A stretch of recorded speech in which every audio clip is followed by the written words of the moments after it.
Our Daily Bread for Kids, 365 Meaningful Moments with God, by Bowman and Teri McKinley.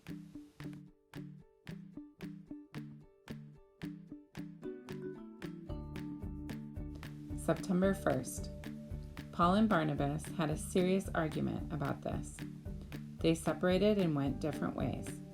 Barnabas sailed to Cyprus and took Mark with him, but Paul chose Silas and left. Acts 15:39. Different opinions. Paul and Barnabas were missionaries. They loved Jesus and worked together to tell people about him in many different places. After some time, Paul wanted to go back to the towns he and Barnabas had already visited. Paul thought it was important to encourage the new Christians in those towns. Barnabas agreed, but when he said he wanted to take his nephew John Mark along, Paul was unhappy.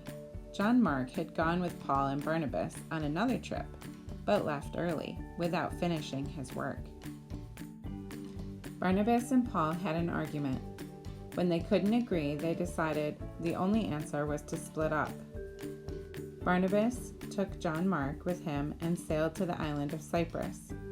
Paul chose a man named Silas and started his journey to Syria. Even though Paul and Barnabas were good Christian men, they still disagreed.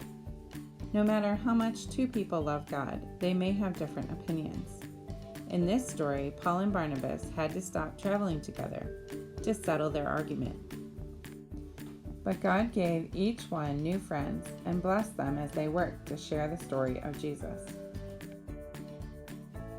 I can respect others, even when we disagree. Barnabas and Paul didn't let their argument keep them from their missionary work, and they continued to respect each other. Paul spoke kindly about Barnabas and John Mark in the letters he wrote later.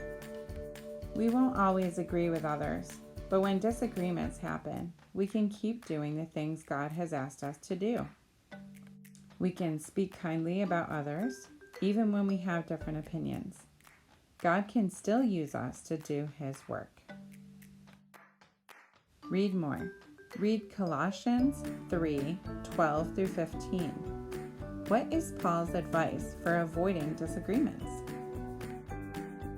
Fun fact: Paul also took a man named Timothy on many of his trips. Paul taught Timothy to be a pastor. They became so close that Paul called Timothy his son in the faith. If you enjoyed this devotional and would like to hear more, please like, subscribe, and share with your friends.